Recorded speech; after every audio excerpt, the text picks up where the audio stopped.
सुख झाले ओ साजनी सुख झाले ओ साजनी तो हा विठ्ठल बरवा तो हा माधव बरवा तो हा माधव बरवा तो हा माधव बरवा बहुता सुकृता म्हणून विठ्ठल यावरी म्हणून विठ्ठल यावरी तो हा विठ्ठल बरवा तो हा माधव बरवा तो हा माधव बरवा तो हा सर्व सुखाचे आदर सर्व सुखाचे आदर बाप रखुमा देवीवर बाप रखुमा देवीवर बाप रखुमा देवीवर बाप रखुमा देवीवर तो हा विठ्ठल बरवा तो हा विठ्ठल बरवा तो हा विठ्ठल बरवा तो हा माधव बरवा तो हा माधव बरवा तो हा माधव बरवा. बरे झालो देवा कुंभी गेलो नाही तर दंबेची असतो नेलो शूद्रवंशी जन्मलो म्हणून दंभे मोकळिलो.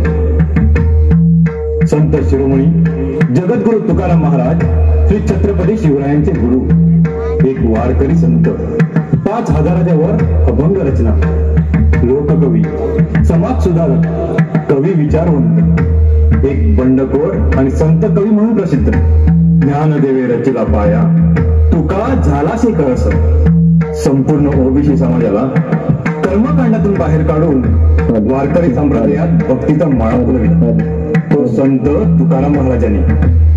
आपल्या देशात त्या काळी शिक्षण बंदी होती तशी उपासना बंदी सुद्धा होती. इसवी सन 1200 नंतर आपल्या देशात संतांची मांदियाळी निर्माण झाली. आर्य लोकांनी आम्हाला द्वैत शिकवून दिली आणि आपल्या संतांनी आम्हाला अद्वैत शिकवून दिली. आता द्वैत शिकवण म्हणजे काय तर द्वैत शिकवण म्हणजे आत्मा आणि परमात्मा वेगवेगळे कसे आहेत हे दाखवणारी शिकवण. त्या परमात्म्याला म्हणजे देवाला भेटण्यास मध्यस्थाची गरज असते. आम्हाला जन्म आणि मृत्यू यामधील घडणाऱ्या सर्व सुख दुःख प्रसंगी मध्यस्थाची गरज असते नाहीतर कोणतेही कार्य देवापर्यंत पोहोचत नाही. ही भीती घालून आम्हाला मानसिक अपंग करून लुटत राहिले. आजही मानसिक गुलामगिरी समाजात आम्ही पाहतो. आता अद्वैत शिकवण म्हणजे काय जी आपल्या संतांनी शिकवली तर आत्मा आणि परमात्मा एक असून ईश्वराचाच अंश आहे तेव्हा इथं मध्यस्थाची गरज नाही. नामस्मरण करा चांगले कर्म करा असे अद्वैत मांडत राहिले.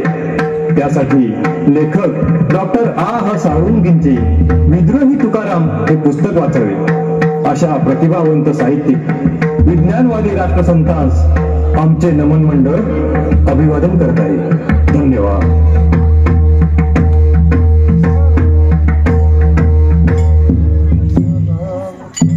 जय जय राम कृष्ण हरी जय जय राम कृष्ण हरी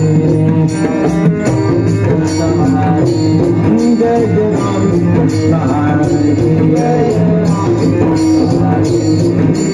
राम कृष्ण हरी जय जय राम कृष्ण हरी